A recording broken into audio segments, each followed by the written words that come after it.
আর বিরতির পর এই মুহূর্তের বড় খবর, ৮ প্রাক্তন ভারতীয় নৌসেনার মৃত্যুদণ্ড খারিজের আবেদনে সাড়া দিল কাতার আদালত। ইতিমধ্যেই ভারত থেকে কাতারের নিম্ন আদালতে তথা কাতারের উচ্চ আদালতে আবেদন জানানো হয়েছিল সেই মৃত্যুদণ্ড রোখার জন্য, এবং সেই আবেদনের আর্জিতেই সাড়া দিল কাতারের কোর্ট।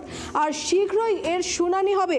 যেমনটা জানা যাচ্ছিল যে এই ৮ জন প্রাক্তন নৌসেনার বিরুদ্ধে ইসরায়েলের হয়ে চরবৃত্তির অভিযোগ ছিল, আর সেই মামলাতেই কাতারের নিম্ন আদালত সেই ৮ নৌসেনাদেরকে মৃত্যুদণ্ড শুনিয়েছিল। আর সেই মৃত্যুদণ্ডের আবেদন আসতেই ভারতের থেকে সেই কাতারের উচ্চ আদালতে আবেদন করা হয় সেই মৃত্যুদণ্ড রোখার জন্য। এ বিষয়ে আমরা বিস্তারিত জানবো আমাদের ডেস্ক থেকে, আমাদের সহকর্মী সোমনাথের কাছ থেকে।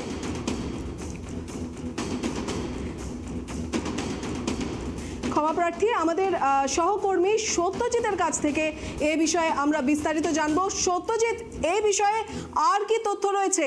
ভারতের থেকে করা সেই আবেদন অবশেষে কাতারের উচ্চ আদালত গ্রহণ করলো এবং খুব শীঘ্রই এর শুনানি হবে, এ বিষয়ে আর কি তথ্য রয়েছে?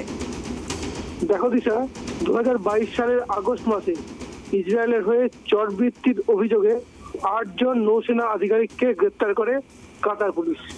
এরপর তাদের ফাঁসির সাজা দেওয়া হয়। ঠিক তারপরেই ভারত উচ্চ আদালতে আবেদন করে এবং সেই আবেদনের ভিত্তিতে শুনানিতে আপাতত তাদের ফাঁসির মৃত্যুদণ্ড স্থগিতাদেশ দিয়েছে কাতারের সেই আদালত। এবার ঘটনা হচ্ছে, শুধু এই প্রথম নয়, ভারত কিন্তু প্রত্যেকটা ক্ষেত্রেই, তুমি যদি দেখো কুলভূষণ যাদব, সে কিন্তু পাকিস্তানের আদালতে পাকিস্তানে বন্দী রয়েছে, তার বিরুদ্ধেও তাকে যখন সাজা ঘোষণা করেছে তারপরেও ভারত কিন্তু আন্তর্জাতিক আদালতে মামলা করে, তার ভিত্তিতে সেটাও কিন্তু স্থগিতাদেশ রয়েছে। এছাড়া আন্তর্জাতিক গত ইউক্রেন রাশিয়া যুদ্ধের সময় আমেরিকা কিন্তু রাশিয়ার তেল আমদানি করতে প্রত্যেক দেশের উপর নিষেধাজ্ঞা জারি করেছিল। এক কথায় আমেরিকার তেল বয়কট করেছিল, কিন্তু সেই সময় কিন্তু ভারত রাশিয়া থেকে তেল আমদানি করে। তো আমেরিকার এত চাপের কাছেও কিন্তু ভারত নতি স্বীকার করেনি। এছাড়াও দেখো, কিছুদিন আগে কানাডায় যে খালিস্তানি জঙ্গি নেতা খুন হয়েছে, তারপরে কানাডার প্রধানমন্ত্রী জাস্টিন ট্রুডো কানাডার পার্লামেন্টে দাঁড়িয়ে ভারতের বিরুদ্ধে অভিযোগ করেছিলেন ভারতের গুপ্তচর সংস্থা কানাডায় খুন চালাচ্ছে।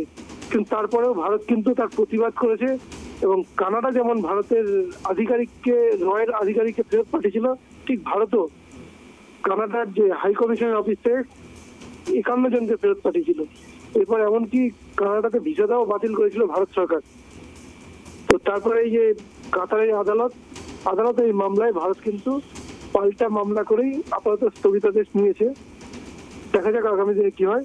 মনে হয় না ভারত চুপচাপ বসে থাকবে এটা নিয়ে। দিশা,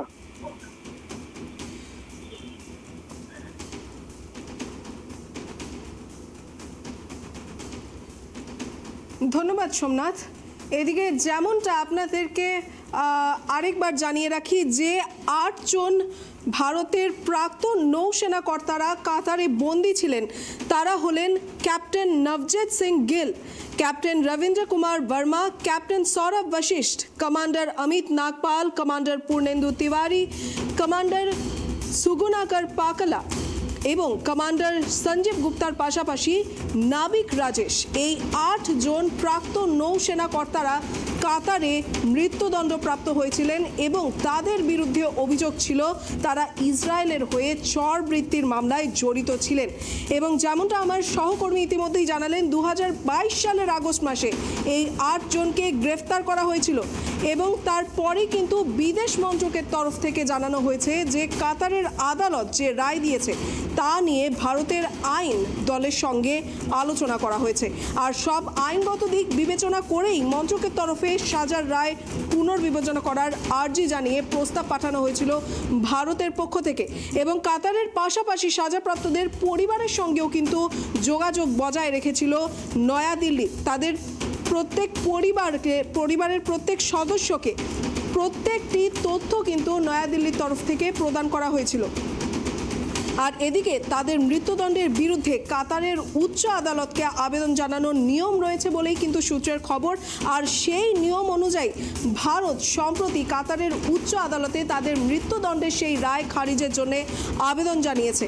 আর সেই নিয়মের আবেদন ভারত সরকারের পক্ষ থেকে ইতিমধ্যেই গ্রহণ করেছে কাতারের উচ্চ আদালত। কাতারের রাজার দরবারে সাজাপ্রাপ্তদের পরিবারের তরফেও জানা যাচ্ছে যে সেখানে আলাদা করে আবেদন জানানো হয়েছে তাদের এই মৃত্যুদণ্ড খারিজ নিয়ে।